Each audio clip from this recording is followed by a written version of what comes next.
Nah, Dok, kenapa sih Dok asma itu sering kambuh? Kalau untuk yang akut tadi, apa sih Dok pencetusnya? Fenotip asma yang kita jelaskan tadi sebenarnya nggak harus dari kecil kan, ada yang namanya yang fase late onset, jadi dia onsetnya itu datangnya telat nih. Iya.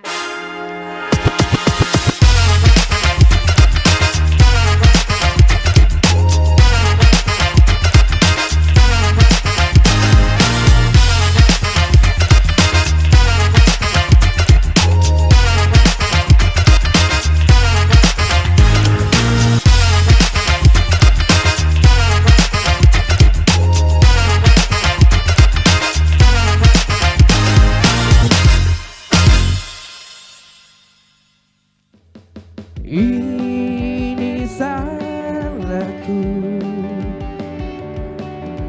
terlalu memikirkan egoku, tak mampu buatmu bersanding nyaman denganku, hingga kau pergi tinggalkan aku. Terlambat sudah, kini kau telah menemukan dia, seseorang yang mampu membuatmu bahagia. Ku ikhlas kau bersanding dengannya, aku titipkan dia, lanjutkan perjuanganku untuknya, bahagiakan dia, kau sayangi dia seperti ku menyayanginya, kan ku ikhlaskan dia, tak pantas ku bersanding dengannya, dan kan ku terima dengan lapang dada, aku bukan jodohnya, dan kan ku terima dengan lapang dada, aku bukan jodohnya. Assalamualaikum warahmatullahi wabarakatuh. Selamat datang di talk show Sehati, Sehat Tenangkan Hati. Senang sekali saya Altiara Putri kembali lagi menyapa seluruh Sobat Sifa yang telah hadir secara langsung dan juga yang telah menonton di televisi. Dan talk show Sehati adalah program televisi persembahan dari RSUD Siti Fatimah Az-Zahra, di mana kita akan membahas tentang info kesehatan, tips kesehatan, dan juga memecahkan mitos yang ada di masyarakat. Kalau Sobat Sifa nih yang udah hadir di sini dari mana sih? Di STIPI ya berarti ya, dari Sekolah Tinggi Ilmu Farmasi. Wah, terima kasih sekali lagi untuk Sobat Sifa yang telah hadir secara langsung. Hari ini kita akan membahas tentang minimalisir asma agar tidak kambuh. Dan juga mendatangkan narasumber kita. Sudah tidak sabar kira-kira membahas tentang tema kita hari ini. Langsung saja kita mengundang Dr. Dia Syafriani, SPPD KP.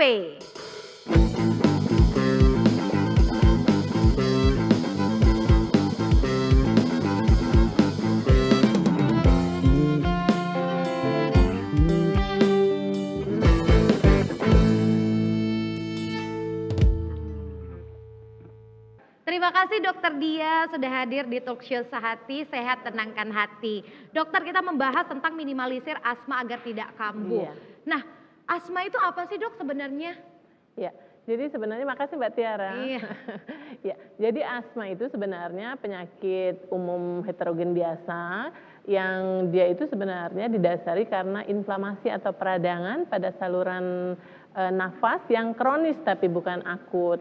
Jadi biasanya ditandai dia dengan sesak napas, kadang-kadang sampai bunyi ngi-ngi, makanya kadang-kadang kan ada yang bilangnya bengek ya, karena bunyinya itu sampai ngi-ngi kayak bunyi kucing itu. Kemudian batuk juga merupakan bagian dari asma. Kemudian juga kadang-kadang ada yang nggak nyaman di dada, itu sebenarnya asma itu. Sebenarnya ditandai sehubungan dengan berat ringannya dari gejala asma itu sendiri. Oh gitu, berarti Iya. ada gejala ringan dan juga beratnya juga ya dok? Iya, ya? jadi asma itu sebenarnya dari ringan sampai berat, kemudian juga asma ada yang terkontrol, ada asma yang tidak terkontrol, bahkan ada yang sampai masuk rumah sakit itu yang kita sebut dengan status asmatikus. Nah itu yang, atau yang kadang-kadang orang bilangnya asma attack, nah itu yang butuh biasanya pertolongan yang darurat, yang harus dibawa ke IGD. Tapi kalau asma biasa sebenarnya enggak, cukup dengan perawatan di rumah. Yang tidak terkontrol tadi ya dok ya, yang harus Iya. dibawa ke IGD ya dok Iya, ya? benar. Kalau bedanya dok yang tidak terkontrol dan juga terkontrol itu untuk kondisi kesehatannya bagaimana dok? Jadi sebenarnya makin tidak terkontrolnya asma itu makin menurunkan fungsi paru. Jadi sekali kita eksaserbasi istilahnya itu, asmanya itu datang dengan asma attack, itu fungsi paru itu nurun. Nah kalau dia terkontrol biasanya dia ditandai dengan sebenarnya ada yang disebut pemirsa itu pasien itu bisa mengontrol sendiri dengan ada namanya asma control test. Jadi dia bisa menilai dari sana. Jadi misalnya dia serangan malam ada apa enggak. Kemudian dalam berapa hari dia dalam seminggu sesak.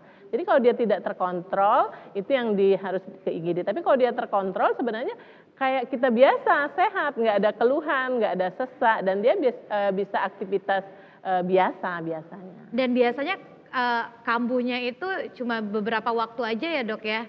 Nggak Iya. yang hampir setiap minggu seperti itu ya? Iya, kalau dia udah terkontrol sebenarnya jarang kambuh malah. jarang Itu kambuh yang malah ya, Dok, bagus. ya? Jadi semakin jarang kambuhnya orang asma itu semakin bagus sebenarnya asmanya. Tapi kalau misalnya setiap hari sesak atau seminggu 2-3 kali sesak, nah itu yang disebut dengan tidak terkontrol tadi. Nah yang beresiko dok untuk menderita asma itu apakah benar karena genetik seperti itu dok, keturunan? Iya. Iya, jadi sebenarnya semua penyakit hampir semua genetik. Jadi genetik bisa diturunkan dari orang tua, tapi bukan harus orang tua langsung loh sebenarnya. Bisa dari nenek dulu ada yang asma, atau tantenya ada yang asma, baru dia nurun. Tapi nggak harus kalau orang tuanya asma, anaknya asma, enggak. Jadi genetik, faktor genetik hampir semua penyakit juga bisa, apalagi ini asma. Ditambah Kalau faktor lagi, lain dok? Jadi ditambah lagi sebenarnya dengan faktor-faktor yang lain. Faktor lain itu ya faktor pencetusnya apa gitu.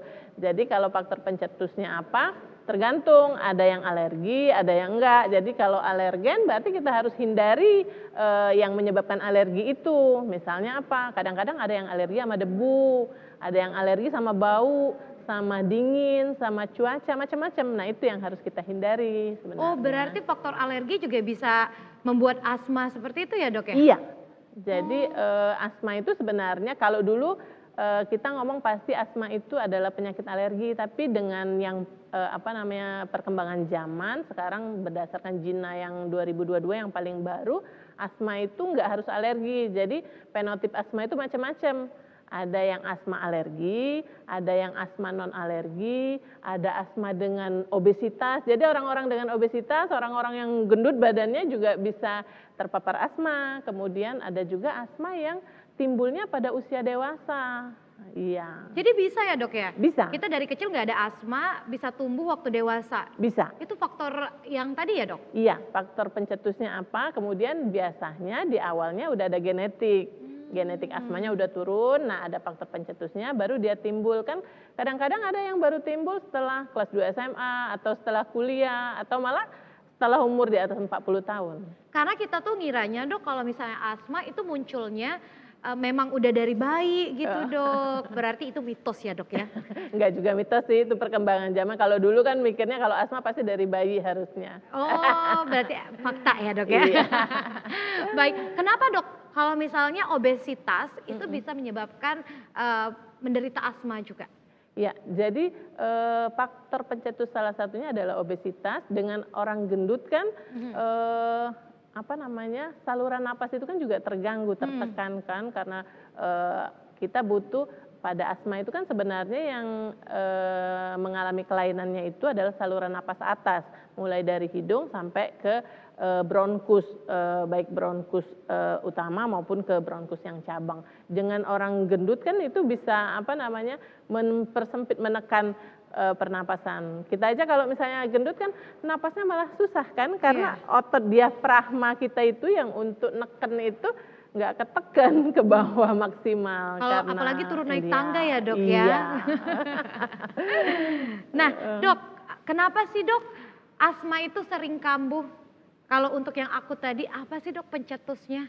Iya, jadi sebenarnya Mbak Tiara, asma kambuh itu kan kita bagi menjadi dua, apakah dia sudah minum obat sebelumnya atau belum sebenarnya. Kalau dia sudah minum obat sebelumnya, asma kambuh itu kita harus cek dulu apakah memang pasien-pasien ini terapinya benar, pengobatannya benar gitu. Ada yang ngomong saya sudah minum obat kok dok, tapi nggak teratur. Sebenarnya kan pengobatan asma itu kan yang paling penting itu cuma ada dua, satu pengontrol, satu pelegah. Ada yang ngomong ada controller, ada reliever. Nah untuk pengontrol karena asma itu dasarnya inflamasi, peradangan, jadi dia harus dikasih golongan steroid. Nah itu udah jalan atau belum sama pasien kita. Kemudian kalau lagi serangan kita kasih golongan pelegah tadi, reliever itu yang berupa bronkodilator. Nah kalau dua terapi itu sudah jalan, kita cari lagi kemungkinan yang lain. Apakah ada faktor pencetus yang nyebabinnya itu? Misalnya si pasien dia alergi terhadap makanan atau terhadap cuaca atau terhadap bau. Kadang-kadang bau dinding aja kalau kita habis ngecat ya, habis ngecat gitu, bau dinding aja itu sudah menjadi faktor pencetus. Atau sebenarnya yang tidak kalah pentingnya sebenarnya adalah faktor emosi. Kadang-kadang kalau kita stres, psikis, kita apalagi misalnya kita dikejar mau ujian apa-apa, itu juga menjadi faktor pencetus untuk kambuh. Itu ya dok ya. Dok Iya. kalau misalnya alat yang seperti kita lihat itu dok, yang melalui mulut itu apa dok namanya? Itu terapi asma itu kan sekarang, kalau dulu kan kita makan obat tablet Iya, makan nih, obat makan tablet. ada obat salbutamol macam-macam ya, salbutamol, aminopilin. Tapi berkembangnya zaman sebenarnya karena asma ini obat itu apa namanya penyakit kronis, jadi dia kan harus makan obat terus-menerus. Kalau kita pakai obat makan, obat tablet, itu dosisnya kan tinggi itu.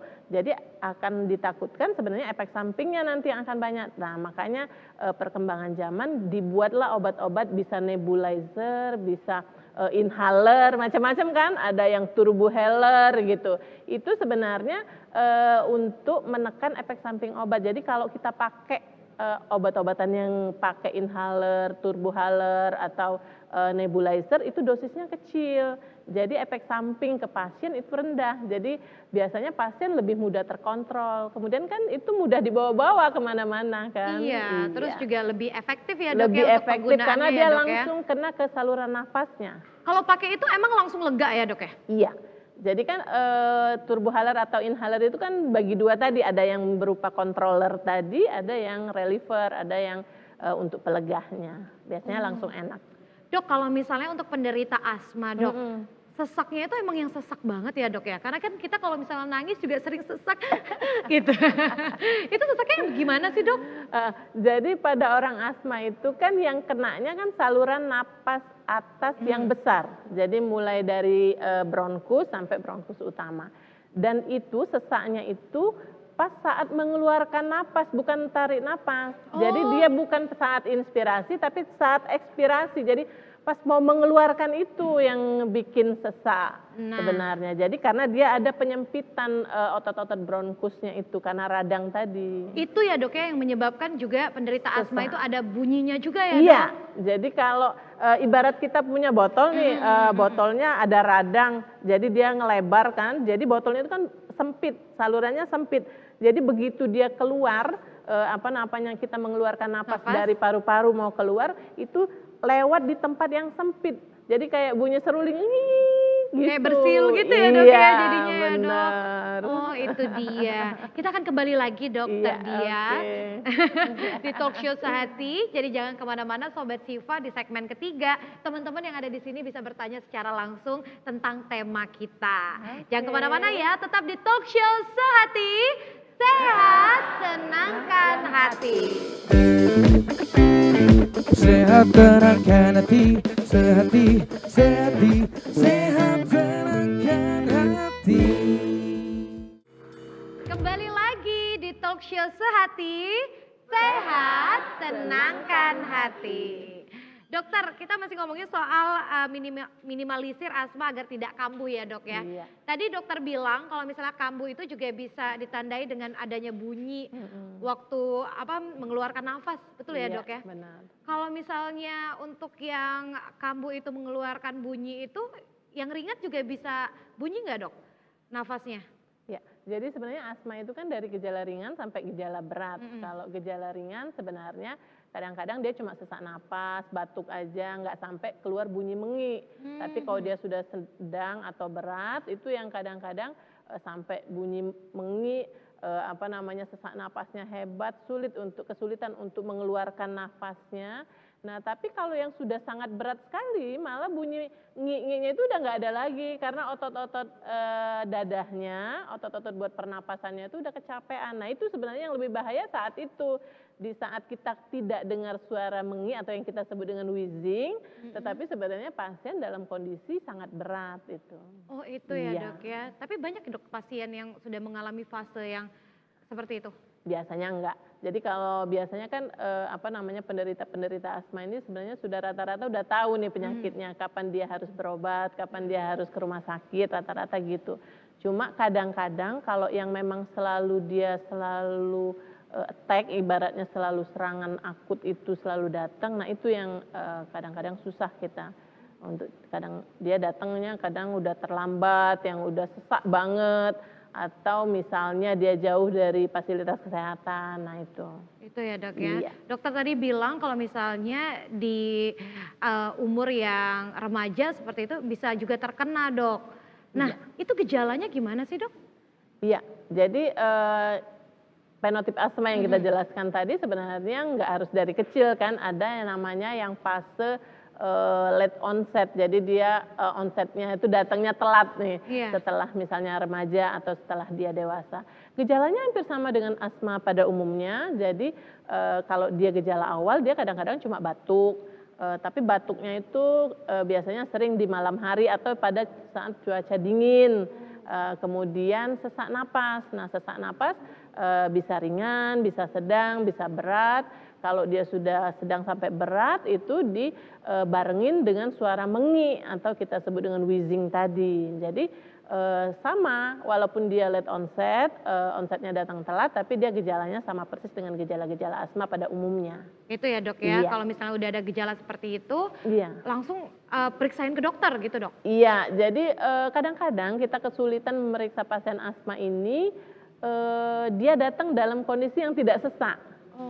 Jadi kan asma ini kadang-kadang timbulnya yang paling sering tuh malam atau subuh kan, karena cuaca dingin. Nah datang ke kita kadang-kadang itu sudah nggak sesak. Nah kita kesulitan biasanya, tetapi kalau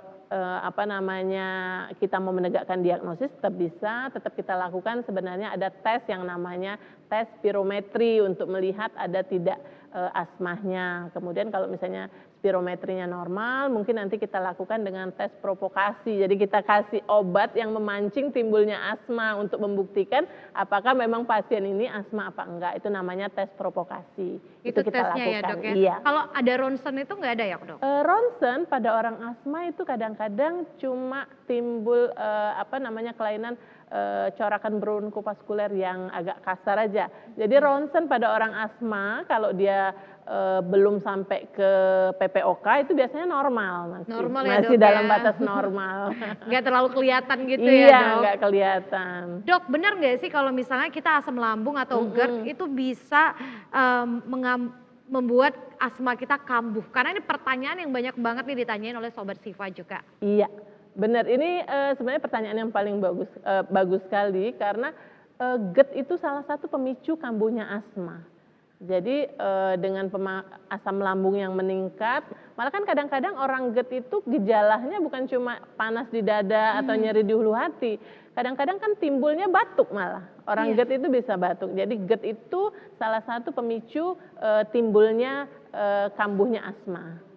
Berarti betul ya dok ya? Iya, bukannya ini apa namanya mitos.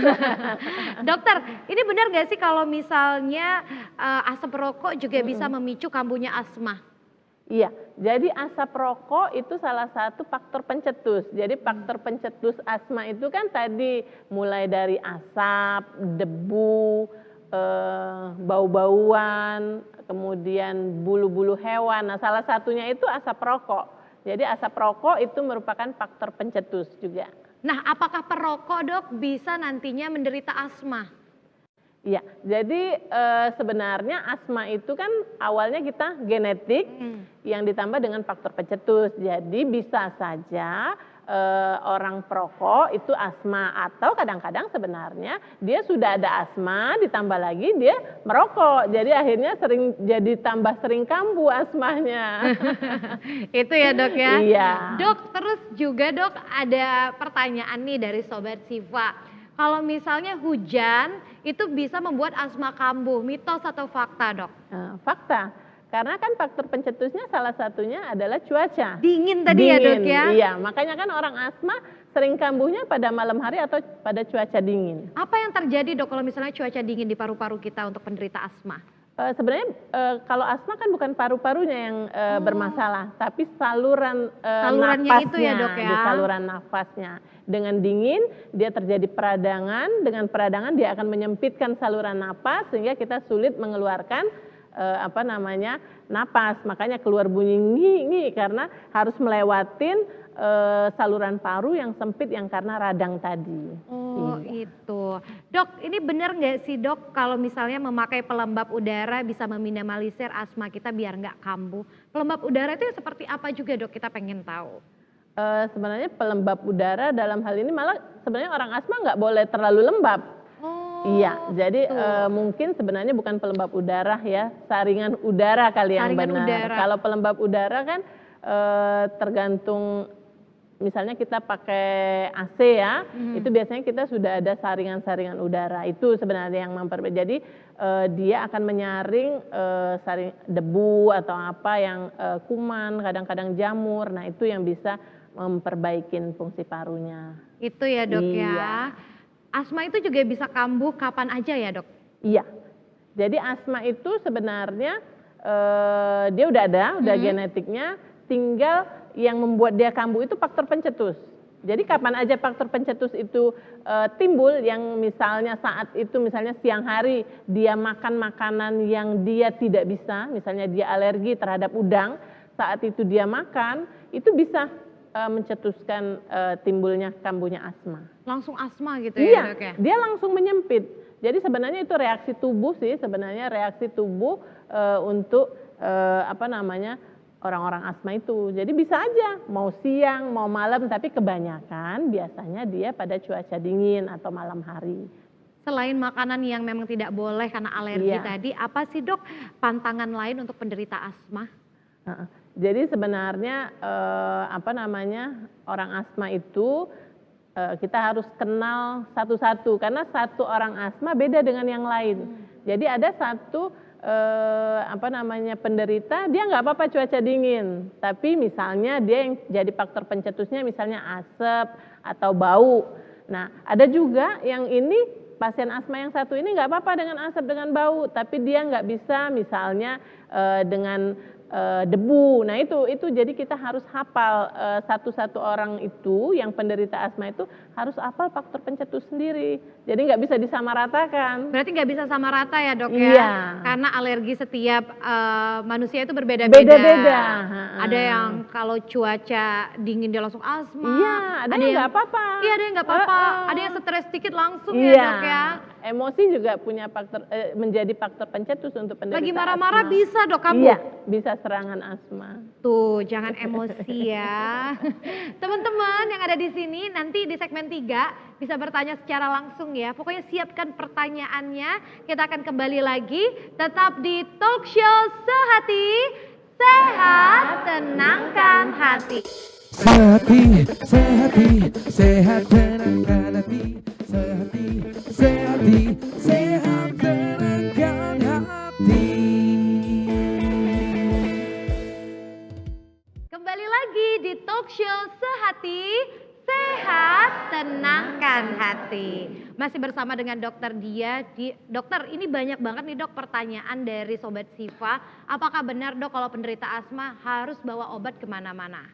Ya, jadi kalau dia yang memang pasien dengan asma, jadi dia harus kemana-mana bawa obat asma karena tetap di sana ada faktor pengontrolnya.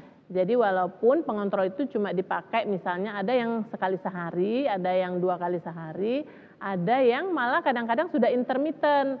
Misalnya sehari pakai, sehari enggak, sehari pakai, sehari enggak. Tapi paling enggak harus ada pengontrol. Karena kalau dia sudah didiagnosis sebagai asma, itu harus dikontrol. Kalau enggak nanti akan sering kambuh. Nah itu dia, kalau misalnya udah ada nih kayaknya gejala asma itu langsung konsultasi ya dok ya. Sama dokter spesialis dalam berarti ya dok? Jadi dia bisa ke dokter spesialis penyakit dalam, dokter spesialis penyakit dalam konsultan paru, atau dokter spesialis paru. Nah itu dia, nanti akan direkomen obat-obat untuk penderita asma tadi ya dok ya. Kalau misalnya dok penderita asma, itu kambuh asmanya terus nggak bawa obat, untuk penanganannya seperti apa dok? Ada nggak penanganan ringan dok? Jadi sebenarnya kalau dia saat itu tidak ada obat sama sekali, paling enggak dia menghindari faktor-faktor pencetus itu. Misalnya kalau dia nggak tahan dingin, keluar dari ruangan yang dingin itu. Paling enggak cari penghangat, macam-macam cari penghangatnya tadi. Ada yang minum kopi, ada yang balurin minyak-minyak, ke situ silakan. Kalau misalnya dia faktor pencetusnya karena asap, hindari ruangan yang berasap. Kalau faktor pencetusnya misalnya karena bau, hindarin itu. Sebenarnya itu penanganannya. Tapi kalau dia sudah kena serangan asma yang berat atau kita sebut dengan asma attack itu, ya satu-satunya harus jalannya ke IGD. Gitu. Ya dok ya harus cari pertolongan pertama. Terus minum air dingin nggak direkomendasiin ya dok ya kalau misalnya? Pada orang asma enggak. Enggak ya dok ya? Nah itu dia, pokoknya minum air hangat yang bisa melegakan. Iya benar.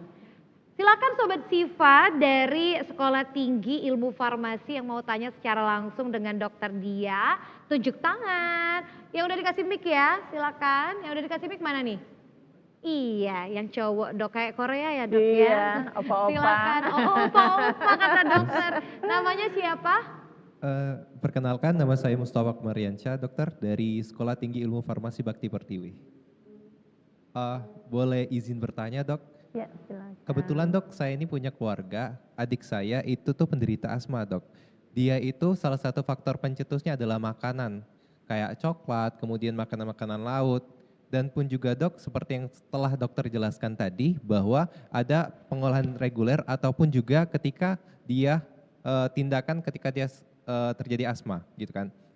Nah dok, kan adik saya itu menggunakan nebulizer, Ventolin salbutamol gitu kalau dia sedang serangan. Namun dokter kan bilang bahwa untuk secara reguler bisa menggunakan kortikosteroid. Saya takutnya dok, katanya kortikosteroid itu dapat menurunkan sistem imun. Itu gimana ya dok? Dan pun juga dok, adik saya itu masih kecil. Kira-kira bagaimana cara kita untuk mengajarkan mereka menggunakan inhaler atau nebulizer gitu. Itu aja dok. Terima kasih. Terima kasih, silakan dokter. Iya, terima kasih. Ini pertanyaan yang bagus sebenarnya. Jadi pasti kita bertanya obat asma itu kan kortikosteroid, apakah itu bahaya apa enggak? Seperti kita ketahui bahwa kortikosteroid itu sendiri kan sebenarnya obat dewa, tapi pisau bermata dua. Di satu pihak dia bisa memberikan efek yang baik, di satu pihak dia bisa memberikan efek samping yang jelek. Tapi kita jangan khawatir sebenarnya dengan perkembangan zaman, sekarang kan kita pakai kortikosteroid inhaler, bukan yang oral. Kalau yang oral itu dosisnya kan tinggi, itu akan punya efek jangka panjang. Tapi kalau dengan inhaler kita ketahui bahwa di corticosteroid inhaler itu kan dosisnya pakai mikrogram. Jadi kalau pakai mikrogram itu insya Allah aman untuk efek samping untuk kortikosteroidnya. Mungkin itu bisa menjawab pertanyaannya. Terima kasih. Baik, terima kasih dokter. Iya. Satu lagi silakan. Yang depan ya dok ya, yang Iya. cewek. Namanya siapa? Assalamualaikum dokter, izin bertanya, nama saya Alvina dari TV Bakti Pertiwi. Silakan. Mengenai penyakit asma tersebut, apakah bisa penyakit asma disembuhkan secara total? Jika bisa, apa obat herbal yang bisa kita konsumsi dan bagaimana, apakah ada terapi yang bisa dilakukan pada pasien asma tersebut? Terima kasih dokter. Baik, terima kasih. Dokter, ini pertanyaannya ada beberapa gitu ya dok ya, tentang apakah asma ini bisa sembuh total dok? Iya, benar. Terus juga penggunaan obat herbal. Nah, ini yang masih banyak juga ya berada di masyarakat. Iya, benar. Sebenarnya ini efektif atau enggak dok penggunaan obat herbal? Ya, jadi pertanyaan bagus sekali sebenarnya, apakah asma itu bisa disembuhkan atau tidak? Istilahnya kalau penyakit pasti ada obatnya, pasti sembuh. Tapi pada pasien asma ini sebenarnya bukan sembuh total, tapi dia terkontrol. Karena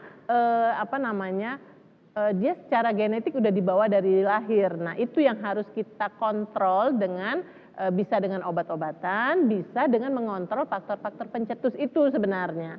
Jadi kalau faktor pencetusnya dihindarin, asma itu nggak akan kambuh, dengan ditambah lagi dengan kita pemakaian tadi obat pengontrol yang pakai dosis minimal sekali, dia pakai inhaler biasanya. Jangan pakai obat makan. Jadi kalau misalnya pakai obat makan, apalagi tadi golongan kortikosteroid, obat makan itu pasti banyak sekali nanti efek sampingnya, daya tahan tubuhnya rendah, nanti gangguan ke ginjal, gangguan ke muka, nanti mukanya bisa kayak bulan yang kita sebut dengan moon face. Nah itu. Nah pertanyaan kedua sebenarnya ini yang paling banyak di masyarakat, penggunaan obat herbal.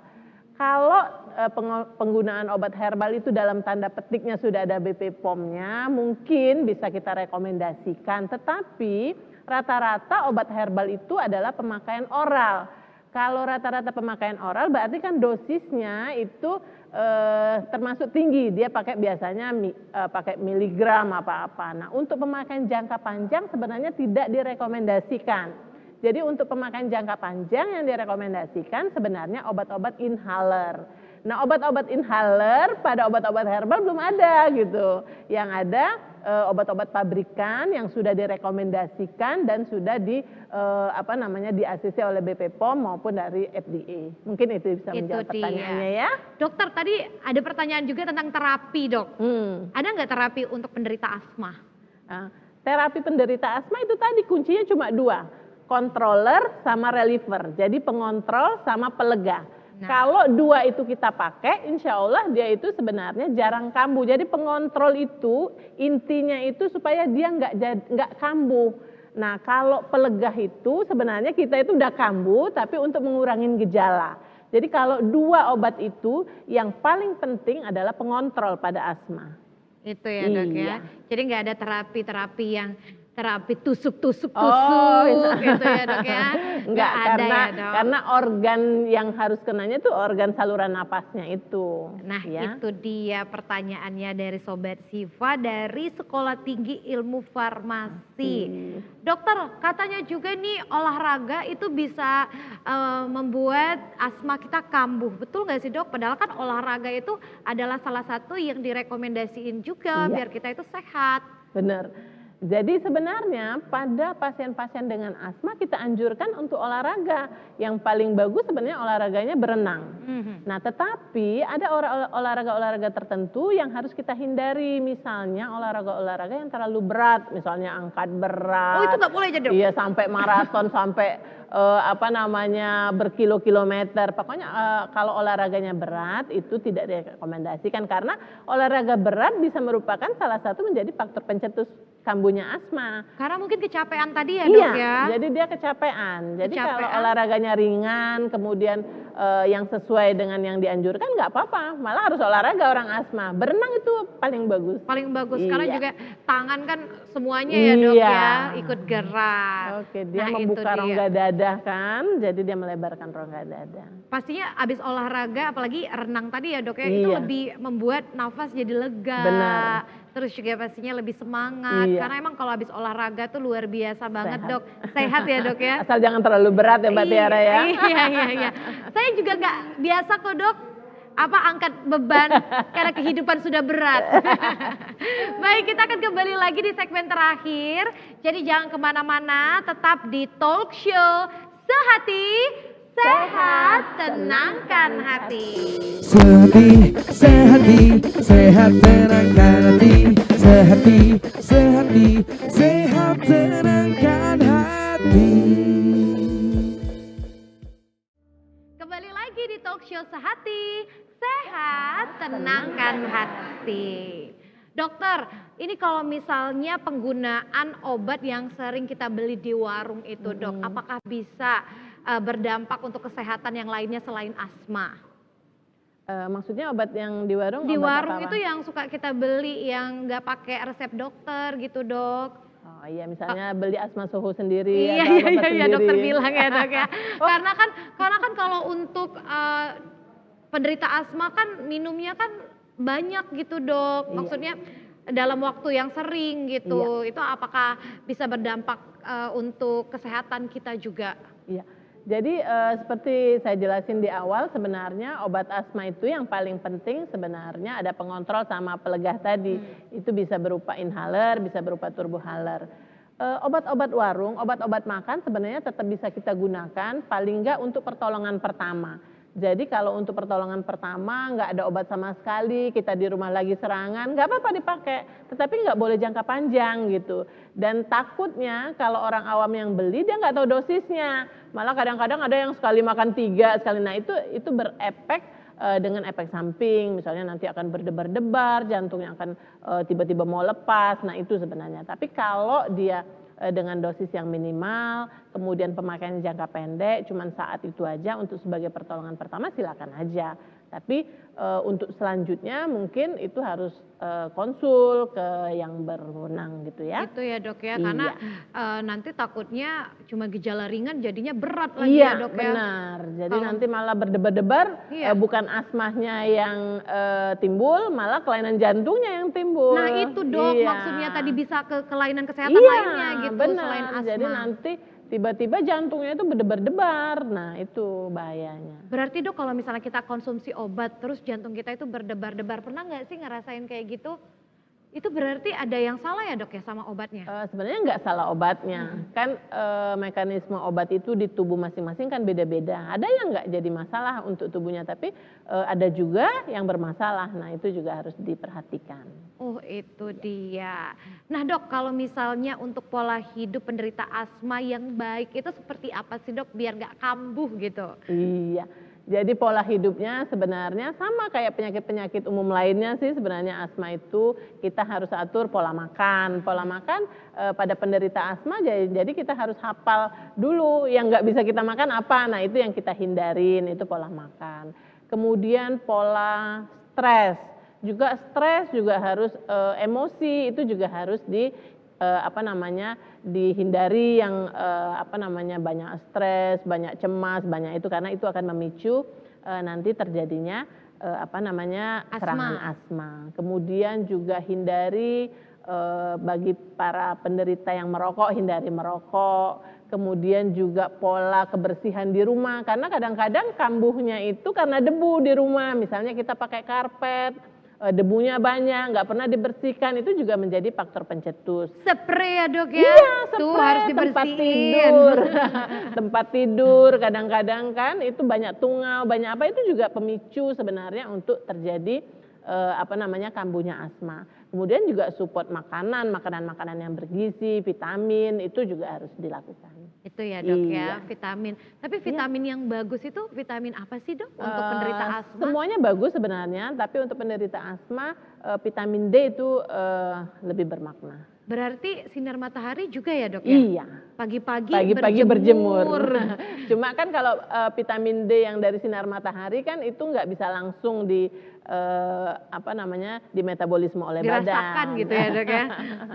Gitu. Tapi direkomendasiin juga Iya, ya dok. benar. Kalau untuk penderita asma itu bagusnya di jam berapa sih dok? Kalau untuk kesehatan paru-paru Biasanya kita? pagi biasanya ya. Pagi ya dok ya. Iya. Jangan di jam 1 ya dok. Iya, nanti malah ultraviolet yang lain, kulitnya rusak malah. Malah gosong ya dok. Iya. Dok, dokter tadi bilangnya ada moon face. Bisa ada moon face. Itu gimana sih dok? Moon face atau efek mukanya seperti bulan, Iya. jadi mukanya bulat itu biasanya merupakan efek samping dari pemakaian kortikosteroid jangka panjang. Jadi karena kan tadi dijelaskan bahwa pengobatan asma itu kan harus pakai kortikosteroid sebenarnya. Cuma kalau dosisnya tepat itu tidak akan menyebabkan efek samping, tapi kalau dosisnya berlebihan, pemakaiannya panjang, biasanya itu pada pemakaian kortikosteroid oral yang dimakan, tablet biasanya. Tapi kalau yang inhaler insya Allah enggak. Jadi mukanya itu benar-benar bulat bulan kayak gitu ya, bulan. Dok, ya? Iya. Jadi kadang-kadang kita lihat kok kamu gemukan ya, tapi gemuknya nggak sehat karena mukanya persis kayak bulan. Itu biasanya efek samping dari pemakaian steroid jangka panjang. Memang muka itu berubah banget ya dok ya? Mukanya bulat, jadi benar-benar bulat kayak bulan. Kita bulat gak sih? Kita memang cabi dong. Itu tapi beda Iya, ya dok ya? beda. Beda, ngelihatnya tuh beda. Iya, kita Moon lihat face sekali tadi. aja udah tahu, oh ini mukanya moon face. Nah, gitu. Biasanya dok untuk penggunaan obat yang mengandung bahan-bahan yang dokter bilang tadi, Steroid. itu berapa tahun dok sampai bisa dilihat secara fisik ini moon face nih kayaknya terlalu banyak minum Pemakaian obat. rata-rata sampai maksimal 2 bulan aja dia udah kelihatan. Kalau gitu ya, Dok, pakai steroid yang oral ya, yang obat tablet. Iya. Nah ini juga ada pertanyaan dok, dokter selain olahraganya itu yang berenang, kalau untuk penderita asma dokter rekomendasiinnya itu olahraga yang apa aja dok? Iya. Jadi yang ringan-ringan kayak lari, jalan lari kaki, boleh ya, Dok, ya? nggak apa-apa asal jangan terlalu berat. Yang tadi lari maraton sampai berapa ratus Iya, iya, kilo, iya, nah iya. itu nggak direkomendasikan lari. Kemudian olahraga kalau misalnya angkat beban yang biasa-biasa aja, yang kilonya cuma berapa kilo ya nggak apa-apa, asal jangan yang sampai angkat barbel yang berat banget, nggak apa-apa. Gitu. Oke. Olahraga pada umumnya sebenarnya yang tidak berat intinya. Karena kan kita tahu ya dok ya, untuk diri kita ya dok, kalau Iya. misalnya olahraganya udah kayaknya capek banget deh, Iya, dihentikan. kita stop. Di stop ya dok ya, Iya. karena itu juga nggak bagus kalau Iya. berlebihan. Nanti malah memicu. Iya, dok ada juga pertanyaan, sering pakai motor, sering kena polusi, itu bisa memicu kita terkena asma nggak sih dok? Iya, jadi itu polusi itu merupakan salah satu faktor pencetus. Oh, Jadi kalau kan di polusi itu ada debu, ada zat-zat yang tidak sehat. Nah itu merupakan faktor pencetus, salah satu faktor pencetusnya asma. memang harusnya tuh pakai masker itu Pakai masker. sebelum COVID ya dok ya, Iya, di masker jalan ya itu dok sebenarnya harusnya dari dulu. Itu loh. Iya. Jadi banyak banget nih pertanyaannya, dokter sering banget nih juga di rumah Sobat Siva nih pertanyaannya. Di rumah tuh sering kayak ada aromaterapi gitu dok. Karena kan kita nggak tahu kandungannya kadang ya dok ya, beli aja tuh banyak di toko-toko Iya. online gitu Iya. dok. Itu bahaya nggak sih dok kalau kita nggak tahu kandungannya, kita hirup terus di rumah? Jadi kalau aromaterapi, makanya dokter tadi kan udah jelaskan bahwa sebenarnya satu orang pasien beda-beda. Malah ada yang memicu pada aromaterapi itu, ada yang memicu timbulnya serangan asma. Jadi ada yang nggak tahan, ada yang nggak apa-apa gitu. Nah jadi kalau kita udah tahu dengan diri kita, rata-rata orang asma tahu kok apa alergen yang dia nggak bisa pakai. Kayak saya, anak saya kalau pakai parfum itu malah memicu dia bersin-bersin keluar gitu ya, ganggu Dok, ya? asmanya. Nah itu. Enak dong dok, jadi hemat. Nggak beli parfum. Iya. Nah itu dia, jadi kita harus tahu juga ya dok Iya. ya, sekali lagi untuk penderita asma itu berbeda-beda. Benar. Untuk yang apa dok, memicunya Iya, seperti itu, tidak jadi bisa disamaratakan. tidak bisa disamaratakan. Makan buah-buahan itu penting nggak sih dok untuk penderita asma? Makanan buah-buahan itu adalah makanan sehat, silakan aja. Buah-buah yang mana dok yang dokter paling rekomenin banget nih untuk penderita asma? Sebenarnya tidak ada pilihan yang harus apa, tapi semua buah sebenarnya boleh untuk penderita asma. Nah ya. itu dia, jadi buah semuanya bisa ya Iya. dok ya, tenang aja. Dokter ini juga ada pertanyaan, dokter benar nggak sih kalau misalnya penderita asma itu identik banget sama tubuh yang kurus? Enggak dong, tadi kan ada asma dengan obesitas. Enggak ya dok Jadi ya? enggak harus kurus itu orang asma. Asma itu bisa kena ke tubuh yang gimana? Yang kurus bisa, yang gendut malah lebih bisa. Nah, jangan kurus yang berlebihan juga ya, jangan diet, jangan juga makan yang berlebihan ya dok Iya, ya. oke. Pokoknya yang sedang-sedang saja. Iya. Nah ini kita juga pengen tahu dok tips kesehatan dari dokter Dia untuk Iya. Sobat Siva yang nonton. Oke, terima kasih Mbak Tiara ya. Jadi tips kesehatan sebenarnya masalah asma itu kita tentuin dulu apakah asmanya terkontrol apa enggak. Kalau misalnya asmanya terkontrol, kita pastikan bahwa obat-obatan yang dipakai oleh penderita itu sudah sesuai. Jadi dia sudah ada pengontrol, sudah ada pelegah, itu sudah. Kemudian juga harus menghindari faktor pencetus, itu yang pertama. Nah yang kedua, supaya kita untuk mencegah tidak terjadinya kambuh atau serangan asma selanjutnya, kita harus lakukan yang pertama adalah pola hidup yang sehat. Bagaimana pola hidup yang sehat? Pola hidup yang sehat itu mulai dari pola makan, kemudian pola olahraga, kemudian juga kebersihan, itu yang paling penting kita jaga. Pola makan kita harus hindari apa-apa yang menjadikan faktor pencetus untuk kita. Jadi tiap orang kan beda, jadi kita harus tahu apakah faktor pencetusnya makanan atau faktor pencetusnya itu cuaca atau bau atau debu atau bulu-bulu hewan. Nah itu yang harus dihindari untuk menghindari faktor pencetus. Yang kedua, berolahraga yang teratur itu menjadi sangat penting, asal jangan terlalu berat. Olahraga yang berat malah tidak dianjurkan pada penderita asma. Kemudian juga hindari merokok. Itu yang paling penting karena pada penderita asma yang dengan merokok itu merupakan juga faktor pencetusnya, malah akan jadi sering kambuh. Kemudian yang keempat itu adalah menjaga kebersihan, baik kebersihan rumah maupun lingkungan kerja. Karena kalau misalnya lingkungan kerjanya atau tempat kerjanya itu kotor, itu akan memicu serangan asma. Dan yang terakhir sebenarnya asupan makanan-makanan yang bergizi dan multivitamin itu sangat penting. Mungkin itu ya Mbak dok Tiara. ya, info Iya. kesehatannya, tips kesehatannya Iya. dari dokter. Iya. Terima kasih dokter, boleh kita berdiri dong Iya, untuk oke. mengucapkan terima kasih kepada seluruh Sobat Siva yang udah nonton. Dan juga terima kasih teman-teman dari Sekolah Tinggi Ilmu Farmasi telah hadir di studio kita. Sampai bertemu lagi di episode selanjutnya. Dan episode selanjutnya kita akan membahas tentang info kesehatan juga dok yang lebih menarik lagi. Saya Altiara Putri pamit undur diri. Sampai bertemu lagi di talk show Sehati, Sehat, Tenangkan Hati. Berlari mengejar yang tak pasti, mengejar kamu, hanya dirimu. Ku lanturkan hidupku, ku bisikkan cintaku, hanya untukmu, hanya untukmu. Tapi engkau terus pergi, tapi engkau terus berlari. Jadi biarkanlah aku di